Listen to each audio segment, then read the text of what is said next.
Welcome into the Autzen Audibles Podcast. Matt Prey, Eric Scopel on today's show, and we're welcoming in Patrick Murphey, Ohio State beat writer for Bucknuts 247 on the site to preview maybe the biggest game ever at Autzen Stadium. It's certainly the biggest game of the year for Oregon, between Oregon and Ohio State. Patrick, is the excitement as big there as it is here? Because this is a game that people have been talking about for a couple of years, ever since the COVID year.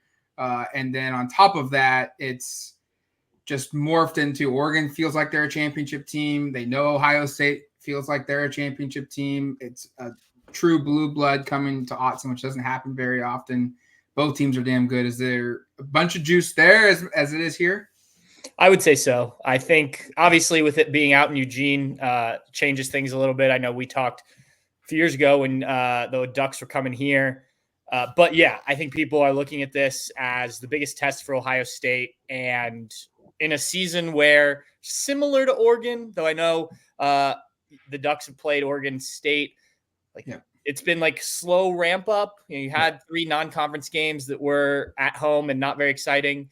They went on the road to Michigan State, and that was a bit of a step up. And then last week, Iowa at the Horseshoe. So, everyone's just kind of been looking at this game like, okay, what does Ohio State look like once Big Ten starts? And then what does it look like for Oregon? So, yeah, it's going to be, a must-see TV in Columbus, Buckeye Nation, the people that make the trip out, whoever you are. This is the game that was circled in the first half of the season. I'm wondering, Patrick, looking at this year for Ohio State, it's crazy because of how dominant this program has been, how few losses, frankly, they've had of recent. You have to go back to 2020 to find the most recent Buckeye Big Ten championship. I know that puts a lot of pressure on a program, again, that just wins all the time, and yet that's not enough because you have to win championships to be kind of reaching the goals. What was the focus this offseason to maybe change that and end that? And I guess, what have the early games told you about this team's ability to do so? The term natty or bust was thrown out by Denzel Burke, one of Ohio State's cornerbacks, in January. And then I expected a bunch of we're going to distance ourselves from that throughout the offseason. And it really wasn't that way. I mean, the only person who's really kind of stepped back from that is the new athletic director, Ross Bjork, who, while saying, this team has to win, he wanted the team to put, 1 week in front of the other. But the way the offseason started with so many guys, I think it was 13 upperclassmen who could have gone to the NFL draft and certainly would have heard their names called, maybe not quite as high as they wanted to, but they all decided to come back. And so that kind of started this whole mantra. And then Ohio State, which hasn't been a big transfer portal team and still wasn't. I think they landed 7 guys this offseason, which is more than they've typically done. But they went out and got some more impact guys, a Quinshon Judkins, a Will Howard, a Caleb Downs, even Seth McLaughlin, the transfer from Alabama, or the center from Alabama, who kind of had a ho-hum end to his career in Tuscaloosa with the college football playoffs, the bad snaps last year. But you could feel that they sensed that this was a year to kind of seize an opportunity. And they almost, as much as I don't think anyone there would admit it because of the program in question, they kind of used Michigan's blueprint last year of, there's talent, but it's veteran talent. It's guys that have been in the program. There's some transfers mixed in there, but let's get old, kind of like I know people talk about in basketball. Let's get old and experienced. And, you also knew Michigan was going to lose a lot, right? And you were going to add teams to the Big Ten, but there was a window here. And I think that's kind of how the offseason was viewed. And so far through the first 5 games, I don't think we've seen anything that absolutely says this isn't a team that could win the national championship. There's certainly some questions and whatnot, like there are with every team, but they've won each game pretty handily. There've been things here or there that have popped up, but certainly one of the most talented teams in the country. And you've seen other talented teams either struggle more than Ohio State or have losses already. So I think they're probably on track for what they hoped at this point. And obviously this will be the biggest test yet. Yeah, those 13 guys that came back, it's pretty unheard of. Usually you think of, maybe 7 or 8 of those guys go, and maybe 2 or 3 end up going pro. But what was the motivating factor? I mean, we just heard Oregon star linebacker Jeffrey Bossa today. He, at the very end of his interview, said, like, this is a game against Ohio State. It's a big reason why I came back to play in this game to get to a national championship game. What was the factors here? Like, what played into so many guys coming back? Was it just a dirty taste in their mouth for how the season played last year, or is NIL? Is it all of it? What do you feel like factored in there? Yeah, I think there's a combination of all of it. Basically, the now senior class hasn't beaten Michigan. They haven't even played in a Big Ten championship game, and that was not heard of before. Now, Michigan has obviously turned its program around the last few years. This year, not a part of that, but you come to Ohio State, especially guys that were from Ohio, like a Jack Sawyer, for instance, expecting to do those things, to play, at least play for a Big Ten championship and to beat Michigan. They get gold pants, these little like trinkets for every a win against Michigan. And these guys talked about how they didn't get those. And given kind of their predecessors and the fact that they haven't really left a legacy, that certainly played a part with a lot of these guys. I mean, even a Marvin Harrison Jr., I've been told by several players, there were real conversations about would he come back. Now, obviously, he made the decision to go pro. When you're going to be the number 4 pick in the draft, you kind of can't pass that up. But that goes to show just kind of what the thinking was in the program. NIL certainly a part of it too, right? I mean, I know the number 20 million has been thrown around about this Ohio State roster, and that's probably fairly accurate in terms of what they're paying these guys. I think if it weren't for the NIL situations, maybe a few of them come back just out of the other factors, wanting to kind of end things on a positive note. But this is what NIL is supposed to be a part of, right? I don't know if we're using it the right way, but it's supposed to help, get these guys through school until they go to the NFL. And if it means that guys are able to come back for another year, if they feel like they've still got more to give in college, I think that's a positive at every program, not just Ohio State. So that all played a part. I think the fact that they were also able to, Ryan Day was able to point to, hey, we're going to go get some extra help in the transfer portal, and we're really going to go for this thing, added to the feeling of like, okay, if I come back, we can win. And so I think just you kind of throw that all together, and at least on paper, it's a recipe for success. I know this part happened later in the calendar, I guess, but the addition of Chip Kelly and what that means, it's very unusual. And I don't even know if I can think of any instances where an active head coach in a Power 4 conference has gone to be a coordinator at another program kind of on their own volition like this. I know he had maybe some internal pressure, it sounds like, at UCLA, but what has he brought to Columbus? Oregon fans are very familiar, obviously, with Chip. I mean, he got his start in Eugene, and he's come back several times, and Oregon fans have let him know about it. But what kind of has he brought, maybe in terms of what he does schematically, that's been a step in the right direction? Or I guess why was this the fit? I know he and Ryan go way back, but walk us through some of this. So you took the words out of my mouth. Ryan Day is not the head coach at Ohio State. I don't think he makes this move. I know he had some talks with NFL teams, the Seahawks being one of them. So maybe he jumps to the NFL again. But I mean, Ryan and him go back to their hometown in New Hampshire, Manchester, New Hampshire. They grew up around the corner from each other. Chip was good friends with his uncle, I believe, and was over at their house all the time. So, I mean, it goes back to when Ryan was a kid. Ryan played at New Hampshire under Chip Kelly. Ryan was talking today about how when he got his one of his first jobs was at the one of his first full coaching jobs was at the recommendation of Chip Kelly, because Dan Mullen, also from that area in New Hampshire. So the coaching tree really kind of helped there. But they became very close. Ryan Day worked with him in the NFL before he came to Ohio State, and they just see the game very similarly. And so I think Chip Kelly, in addition to sort of looking for a new start after the things kind of went sour at UCLA, as you mentioned, that was an easy way to go once Bill O'Brien, who was the first guy Ohio State hired as offensive coordinator, left for Boston College. I will also say, I think Chip Kelly, I wrote about this right after it happened. When we first got to talk to Chip Kelly, like he wants to coach football. And I think that's where he's best.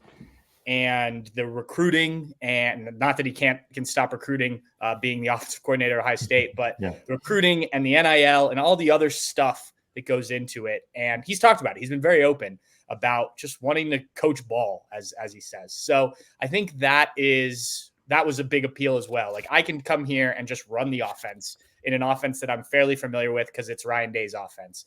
And in terms of the schematic stuff, I think the run game is the area you've seen the most change, because that's kind of Chip's baby, as I'm sure you guys are well aware. I wouldn't say they're doing anything very different. There have been a few different plays here or there. Sort of the way they line up has been different than maybe in the past. But the blocking, especially the wide receiver blocking, and that's something Ohio State's done really well anyway. But just the effort plays and things like that, like it's clearly been hammered home. They have done some, different formational things. They lined up in a T formation in the red zone or at the goal line a couple times, things like that they just weren't doing before. I think Chip Kelly's helped Justin Fry, the offensive line coach who he worked with at UCLA as well. So yeah, he's brought a good amount of change, I would say. I think I'm still waiting to see what happens in a game like this, and maybe some of the stuff that just kind of has been put on the back burner because the Buckeyes haven't needed it yet. We've seen like one or two different things every game. They've done some end around stuff a little differently than before and things like that. But obviously I think, there's an eye on this game, probably for both teams in terms of keeping things in case you need it for the big game.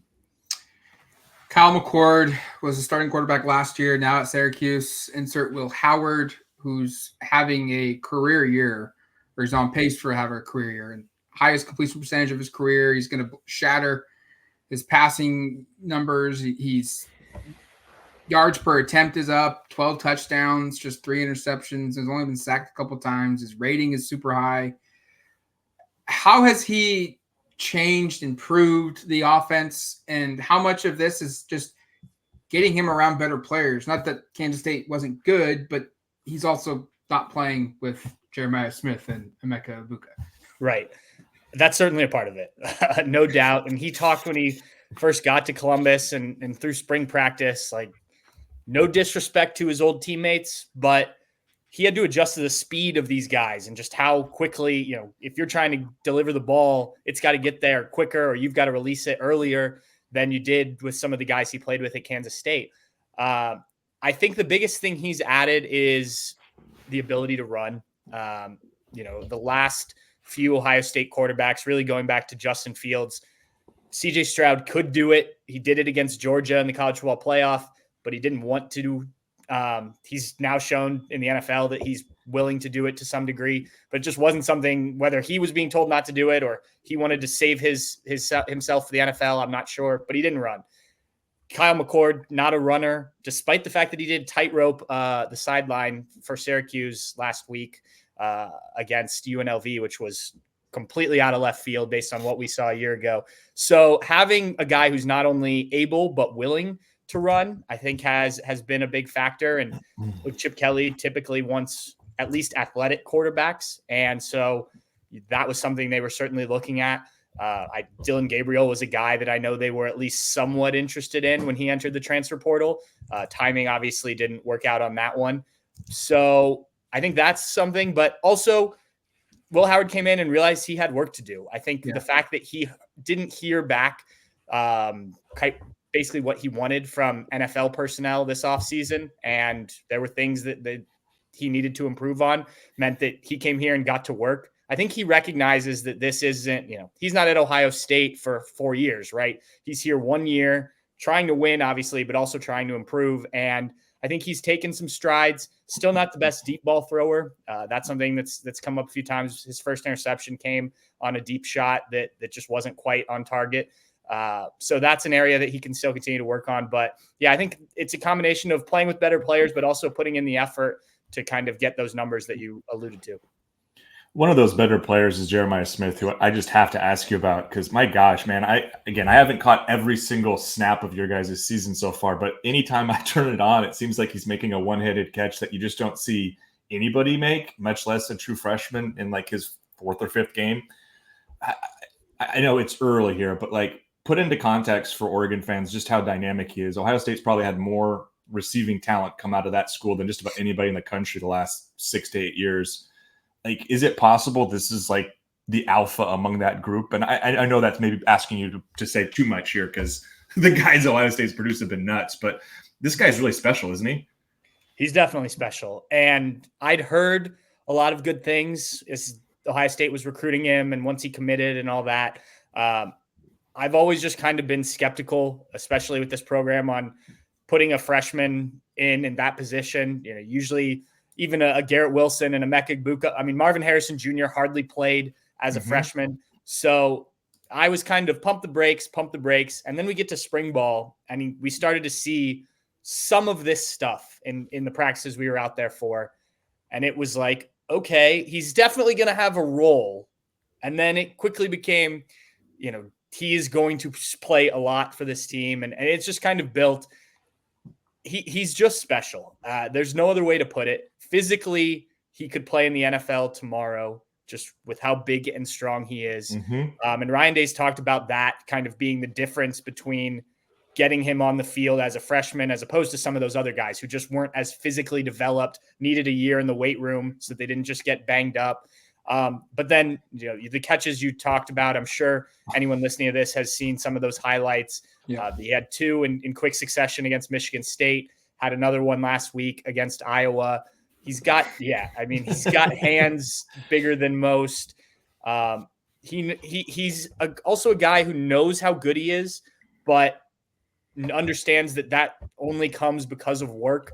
And he's a pretty humble kid, which was kind of not a concern of mine, but Ohio State's done a good job, despite the talent in the receiving room, of having guys who aren't the diva stereotypical wide receiver.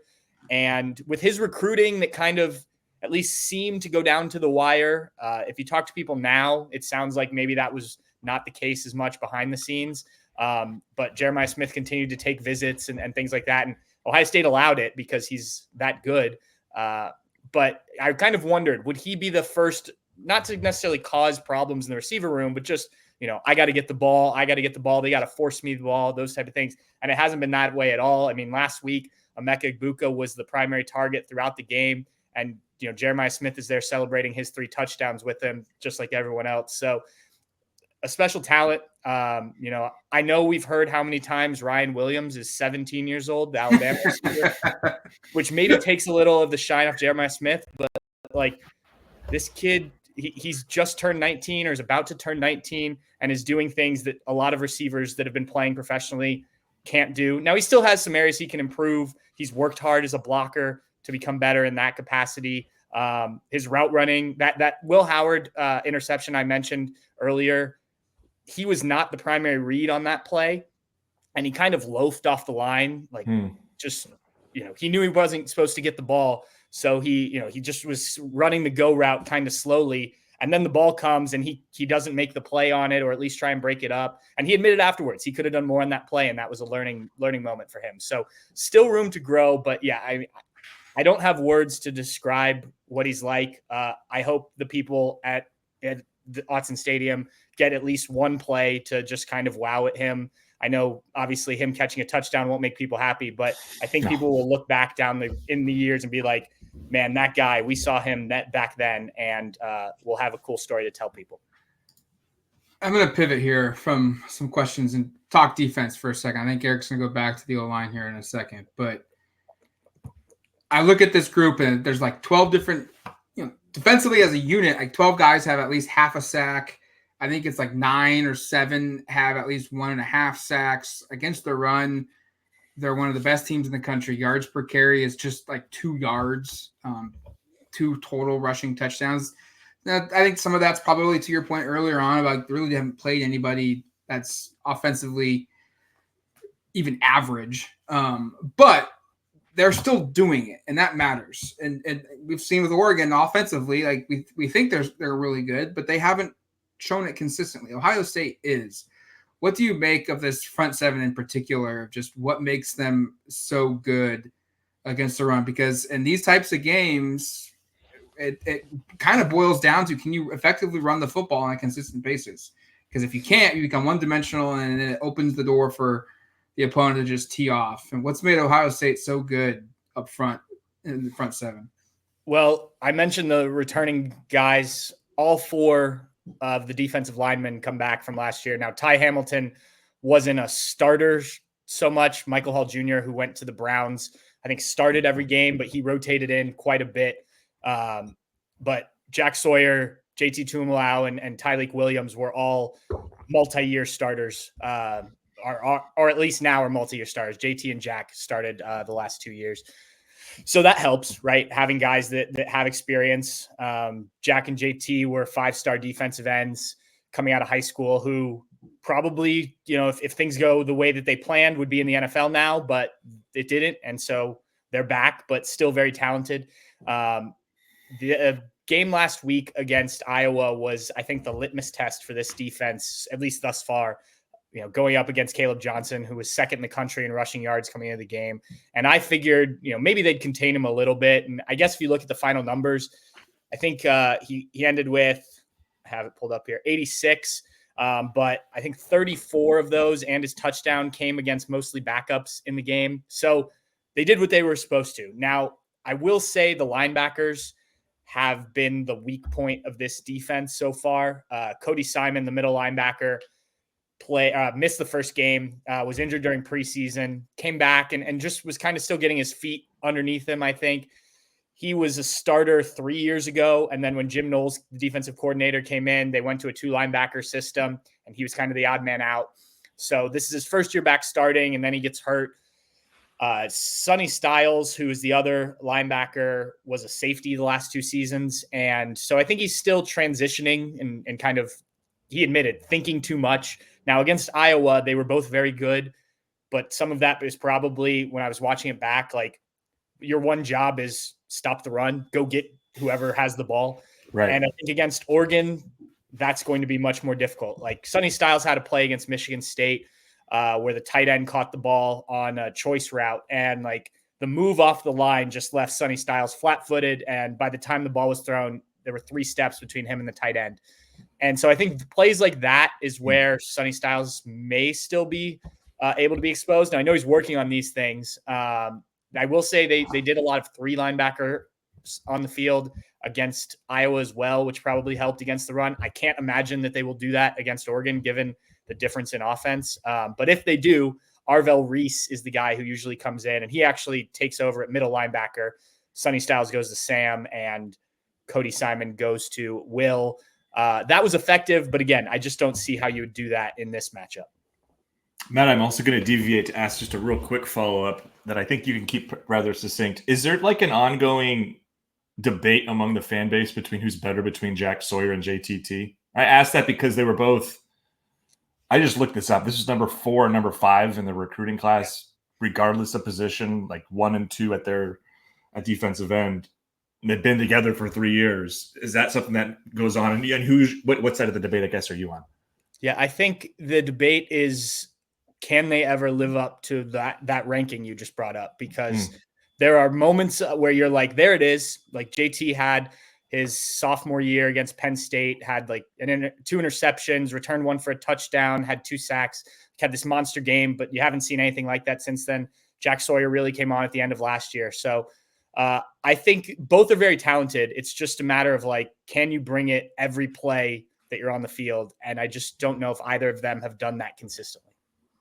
Now to the originally scheduled part of the program here, where I asked about the offensive line, because I know when we were back in Indy, that feels like a year ago, but that was really only a couple months, for Big Ten Media Day, we were talking about kind of like strengths and weaknesses of these two teams. And I know offensive line was something that you and several of the other Buckeye writers were kind of like, if there is an area that we're a little bit uneasy about offensively, this is where it would be. But it seems like through 5 games, that part's been sorted. What's been working there? And I guess, is that still an area that you're kind of like, well, maybe against better competition, they're susceptible, or does it feel like, no, these guys are set and they're a strength?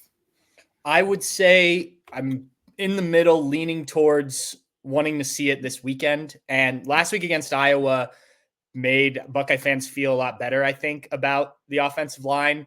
The left side of the offensive line has been good. It's Josh Simmons, who was a transfer last year, but settled in at left tackle, and Donovan Jackson, who's an All-American candidate. Now, Donovan Jackson missed the first 2 games, so they were kind of messing around with left guard.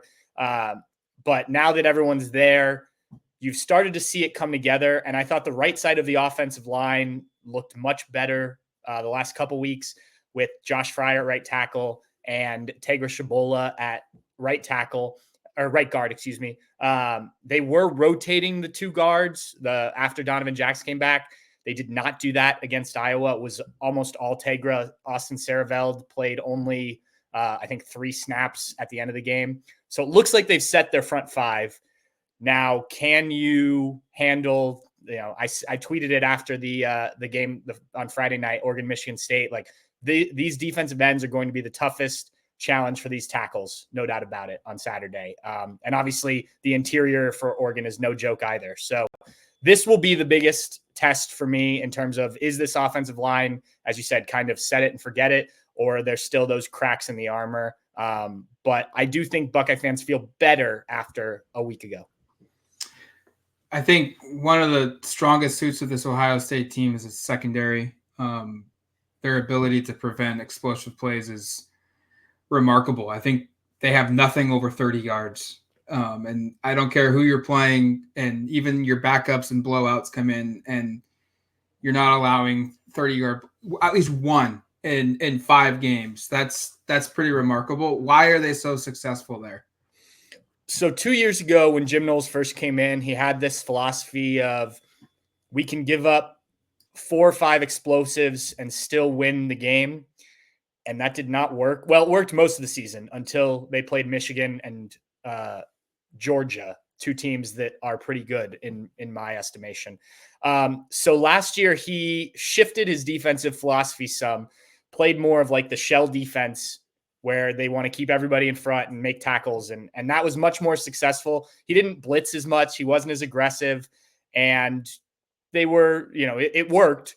Now, obviously you still lose to Michigan, but it wasn't because of big plays. But they also didn't turn the ball over. They didn't get to the quarterback very much. So this season has been kind of a blend so far. And last week against Iowa, even Michigan State to some degree, you started to see a couple more blitzes. One play in particular, they brought Caleb Downs from deep safety on a blitz that affected Cade McNamara, Iowa's quarterback. So you're starting to see some of that aggression come back in. It's just a matter of not getting burned, right? And thus far they haven't. I think they've been smart about when to use it and kind of where it's come from. But it's also a veteran group. Everybody except Caleb Downs in the secondary played last year and played a lot. And then Caleb Downs obviously was a starter and a freshman All-American at Alabama. So you've got an experienced group, a talented group. Denzel Burke could potentially be one of the first cornerbacks off the board next year in the NFL draft. Lathan Ransom has continued to develop throughout his career. He's now in his 5th year. Davison Igbinosun may be the weak point at cornerback. He's a very physical guy, but not the best in coverage. But then last week he had an interception when he played press man and did a really good job with it. So, I think that's the guy that most teams have sort of picked on, but he's still a solid player. And it just all around, I think they've compiled a good group. Again, not to harp on the linebackers, but I think if you're going to attack Ohio State in the pass game, those guys have had trouble covering, and stuff over the middle sometimes has worked better than trying to challenge the guys on the outside. Maybe this is a natural lead-in, because I was just going to ask, Ohio State statistically is pretty spotless when you look at it. But where are they susceptible on both sides of the ball? Like, if there is an area for concern, and again, it's a different area of concern most of the season than it is this weekend, which is, I think, the thing we've been talking about of things that look like strengths against normal competition maybe isn't when the competition stakes go up like this. Linebacker, it sounds like it's something you've identified. Are there any other areas where you're kind of like, hey, maybe they've looked really good, but going into this game against a little better competition, does it kind of get a little dicey? Is this maybe an area that they could be susceptible? It's funny you mentioned that, because Jim Knowles has talked about, watching the film and finding things every week. where there were still issues that other teams, better teams, would have taken advantage of. And I think you can see some of that with an untrained eye. And I would say my eye is semi-trained, but nowhere near these guys. Right. But yeah, the linebackers for sure. I think improvement has happened, but especially when you put them in, force them to cover, obviously tight end being a key matchup here. I'll be interested to see how it plays out against Oregon. It's been kind of a mixed bag. There have been some good plays, but I think that is certainly the area in terms of attacking Ohio State's defense you look at first. And then, Michigan State clearly targeted Davis Igbinosun when they were attacking on the outside and really only threw towards Denzel Burke a couple times, including an interception. On offense, I think still that right side of the offensive line, I would definitely try and go after that side a little bit if you're trying to rush the passer, just to make them prove that they can stop you, right? Also, Will Howard, if you look at his numbers, he has been a guy who will give you the ball at times. And he's got 3 interceptions in the last 3 weeks. The one last week, he was under a lot of pressure and probably just underthrew the guy. But, I think that's I've told Buckeye fans this over the last few weeks. Like, that's just something he's going to do. He had 10 interceptions twice in his career at Kansas State, including last year. So it's not like this was just when he was young. Now, obviously, as we talked about earlier, different weapons and things like that. He's talked about needing to clean that up. But I do think that there is an opportunity there that there will be an opportunity for Oregon to intercept him. Whether they do it or not is a different matter. Michigan State probably could have picked him off twice. One of those was kind of knocked down instead of intercepted in the end zone. So the opportunities will be there, or at least one or two a game. It's just a matter of capitalizing on them. It's going to do it for us. Patrick, thanks for coming on the show, man. Really appreciate the insight. You can read his work on Bucknuts 247. Him and his group will be in Eugene. Safe travels down here, and looking forward to talking with you and watching maybe the best game of the year. Yeah, should be fun. I'm really excited. Never been out there, so looking forward to getting out there. And yeah, it should be a great game. I'm very excited for it. Hopefully they don't put you on the roof. Let's cross your fingers for that. Yeah.